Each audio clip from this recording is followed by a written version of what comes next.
Okay, album time, Josh. Yep. What are we covering first? We're covering Sublime's 40 Ounces to Freedom. We sure are. And we haven't done a Sublime album yet. We originally were booked to only do the self-titled. Yep. And like you said, this is technically not their first album. But unfortunately, I think as most know, Bradley Nowell passes away in the mid-90s. I believe 96, Yeah. maybe 97. I probably should have checked specifically that. I have some notes about the bio, but I think it's 96 because the album, their most famous album, came out after he had already died.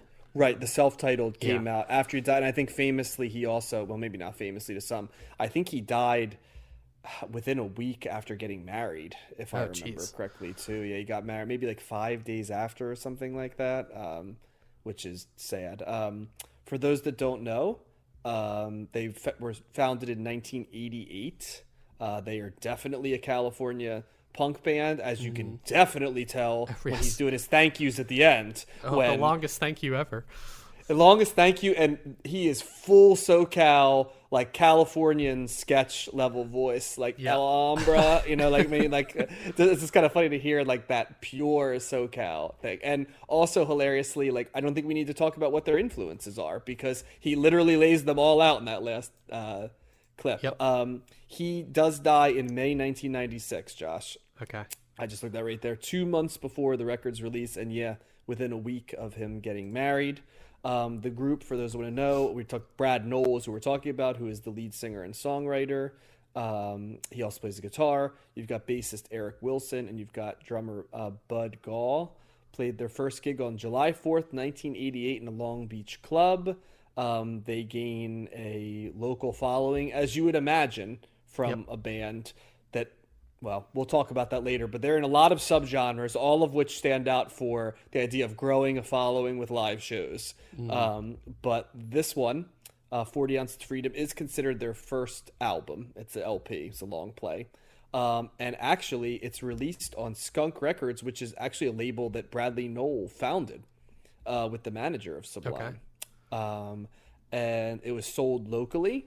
And what really breaks it is 2 years after this album comes out, K-Rock, the pretty huge Famous, yeah, LA. LA rock station, begins playing Date Rape, and it catches on with the listeners and sort of it luckily for them coincides with them recording Robin the Hood, the album after this, and they end up signing with MCA, and that's kind of what breaks them bigger. And then they're poised to go for the mainstream, right? Timing wise, a lot of the sounds they're going for are hitting the mainstream, and unfortunately, before that can happen, Bradley Nowell does die of a heroin overdose in a hotel room, and the band breaks up, and so the career is gone before the career is there. Of course, after they break up, they're it's like they're still around because Santeria and Wrong Way and What I Got and all these Yep. songs are on there. They're selling 5 million copies even though they're not there. And then they do sort of reform the band later without him, and there's 1,000 different Sublime tribute acts, Yes. with Yeah. names of Sublime songs like Bad Fish and stuff like that. So and then there was how it manifested with the other two members, Wilson and Gall, is they formed the Long Beach Dub All Stars shortly afterwards. Got it. And then there's stuff like Secondhand Smoke and Stand by Your Van and stuff that are the live albums. But yeah, they fully come back in 2009. The surviving members of the group with a gentleman named Rome Ramirez, and they're Sublime with Rome, and that is sort of how they tour when they go out. So Yeah, a and they're little still bit. touring today, right? They are, yep, and as well as many tribute acts are Yeah. as well. There's more to say, and I can weave some stuff in, but that's the basics. And this is a bonus, so we don't go as much into it. Right. But Josh, I don't really know if you have or what your relationship with Sublime. I mean, I know you know them because Yes. it's hard not to Yeah. know Sublime. But what's your relationship with origin story? How'd you come across Sublime? Yeah, they were always. I mean, that self-titled Sublime album was everywhere when all those songs are huge hits, and they were on the radio. I remember hearing them all the time. They were never like a band that I was like super into. They were always on the periphery of things that I did like because of their sound, like crossed over with so many other bands, like the punk and ska and reggae and all of that. It's so well, and they have a jam influence too, Yeah. which is not but that's another thing that comes out for sure. Yeah, so you can totally get why they have this devoted following, and I feel like there's a lot of bands that have taken kind of their sound and run with it to, you know, better or worse effect. And so they are kind of like unique, but I feel like and this album is actually an example of kind of what I'm trying to say, but I feel like they kind of combine too many things, and it doesn't always work for me. I like kind of, you know, singling out some of these styles themselves and enjoying the bands that are in that more. So that's why I kind of never got into it. I was also never really like into the skate punk scene. I was never a skateboarder, and I was also never really like. Well, they're hard to. Well, they cross over, and they're a big Venn diagram band, right? Well, as I was gonna say, and I'm gonna jump in if you don't mind. I want to take your tip, but like they're such a weird band because, you know, the reggae kids, the skaters, the bros, you know, they're definitely a bro band as well. I don't know if that was the intention, but they morphed into a bro band. They overlap with the jam rock, you know, jam band kids are in there. You could be a person who's like a ska kid or a punk kid, and theoretically, you know, you're right. They're like a weird Venn diagram in that.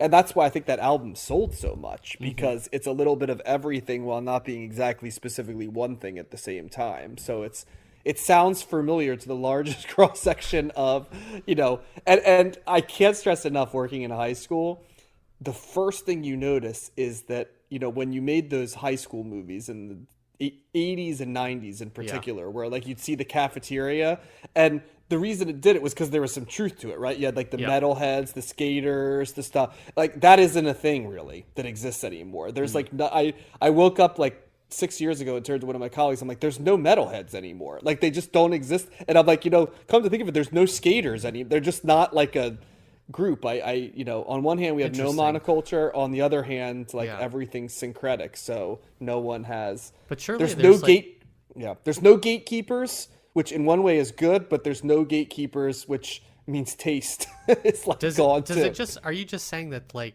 there's so many different people that skateboard now? Because I feel like there still has to be skaters, right? I mean, there's people that skateboard, but the hallmarks of like what of the look skate and stuff culture was like the fashion, the vibe, it like doesn't exist now. It's like, just like there's people that listen to metal still, but they're not like at a table where they have surprisingly good grades, but also smoke a shit ton of pot and wear nothing but black and only black t-shirts that mix between certain major label bands like Iron Maiden and Judas Priest and Metallica that have the cred, and then also like fringe death metal, and they alternate day to day between like those brands. You get what I'm saying? Like you just don't see that anymore. Yeah. The crossover too with all these groups is anyone who smokes weed would probably also like Sublime. So well, they're yes. I mean, come on, like almost every reference is to some degree a weed reference, which God bless them. But like, I mean, you know, right off the bat, you got like smoke 2 joints and stuff. And I feel like they also became like a Hot Topic band,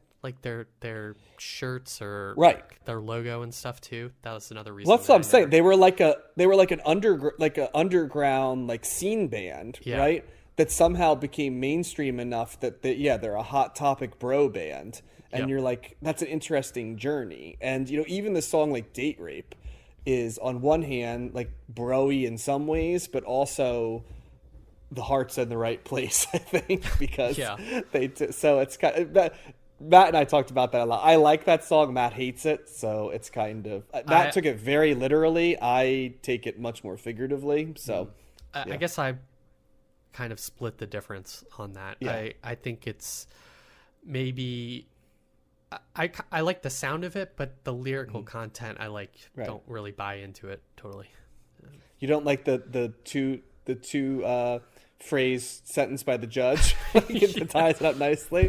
Basically just throws him in jail. There's a Descendants cover in here. Did you catch that? Yes, I did. Yep.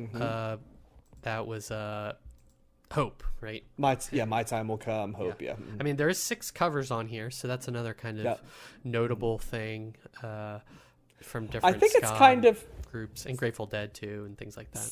Scarlet Begonias is on here for those that are looking for that. But it's such an interesting band because it's a band I don't have a strong take on one way or the other because, as you said, there's familiar sounds. I actually think there's, like I said, because they sort of got repurposed as sort of into disposable pop culture areas like Broness and Hot Topic-y, sort of it became kind of, there was a period where it was like they were huge, so they got popular, but also it was kind of easy to shit on Sublime, but it was uncomfortable because they died, right? So like Brad Knoll died, so it's like, what lane are they in? Like, but I always thought that there was a real sincerity to what they did, but also, you can also understand that like everything to some degree is derivative what some Sublime does. So I could understand how it would rub some people the wrong way. And, I depending on how you feel about white guys doing reggae, some people are really bothered by that. Like that could be a barrier for you. I mean, in fairness, they were sort of like the first mainstream group that was white guys doing reggae, and everybody says Brad Knoll was the real deal. Like, in Early Adapter, really walk the walk. Obviously something we haven't mentioned here that comes up, they have a lot of ties to like Latino culture as well. Brad Knoll is very, very fluent in Spanish. And a lot of the infrastructure of the band ties, into that part of Long Beach. They're an interesting band in that scene too, because that sort of that ska and punk scene sometimes gets tagged as being like a very suburban white kid scene, and probably fairly in some ways, but Sublime is much more known as being tied into like the Latin part of Long Beach, which is a piece of it. And of course then they're doing reggae, so at least musically there's Jamaican.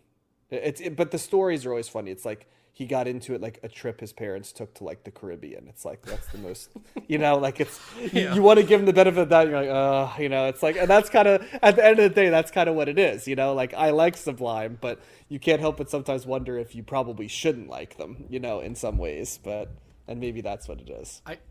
Well, there's a lot of things to talk about. I guess getting back to the album a bit, I feel like, I do like the incorporation of Spanish into the songs. I feel like that's authentic and works really well. I feel like that is kind of something that, not uniquely them, but they do really well. And I agree. And I feel like, like on Caress Me Down or Santeria on the later songs, they incorporate the Spanish in a kind of organic way that I really like. Well, they do here like on Chica Mi Tipo, Mi Typo as well. Like that's a good one. Yeah.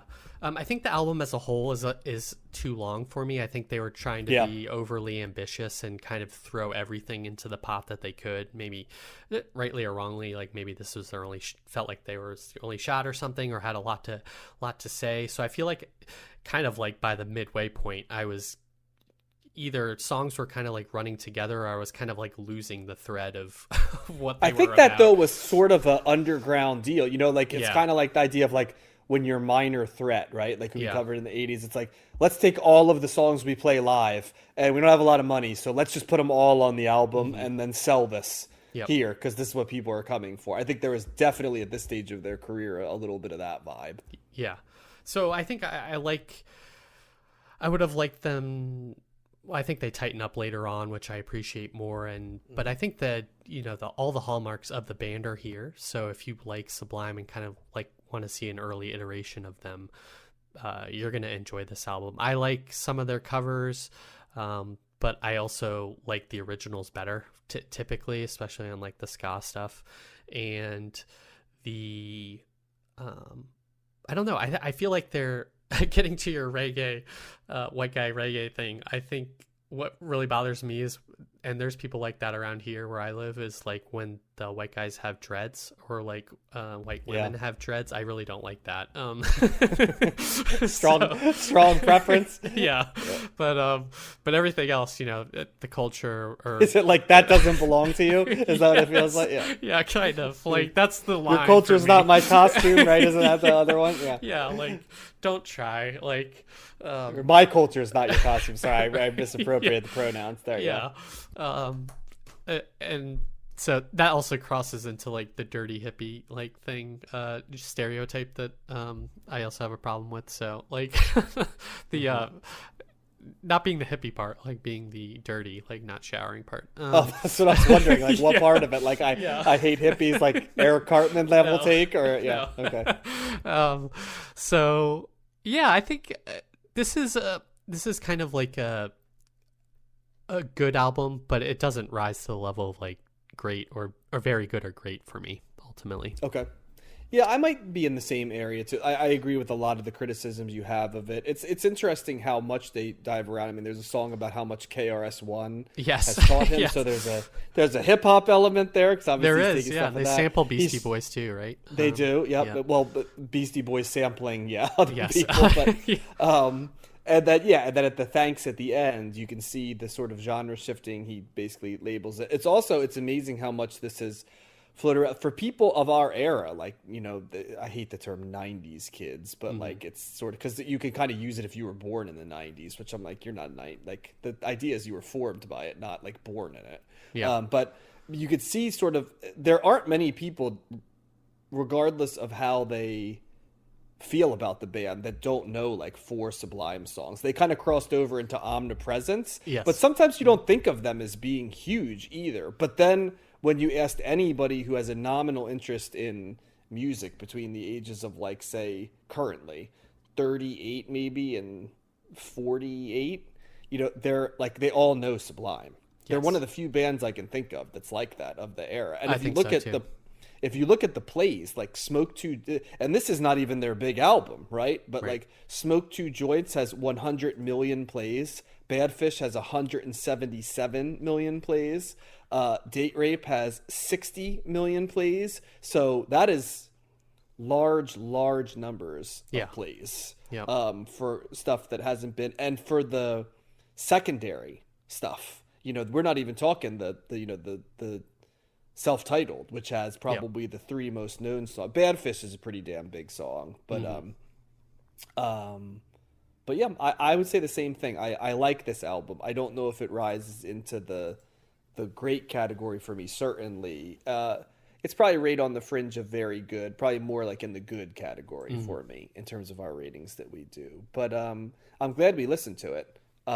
Yes, and I'm glad it's probably good that me and you did it too, because I wonder what Matt's feelings are on them. I don't think he's a big Sublime guy, which is interesting, because there's parts of what Sublime takes that Matt is bigger fan of than me and you, and then there's parts, of course, of their sound that me and you are bigger fans of. So maybe I'm not giving him credit. Maybe like us, he's gonna find parts he likes better than others. But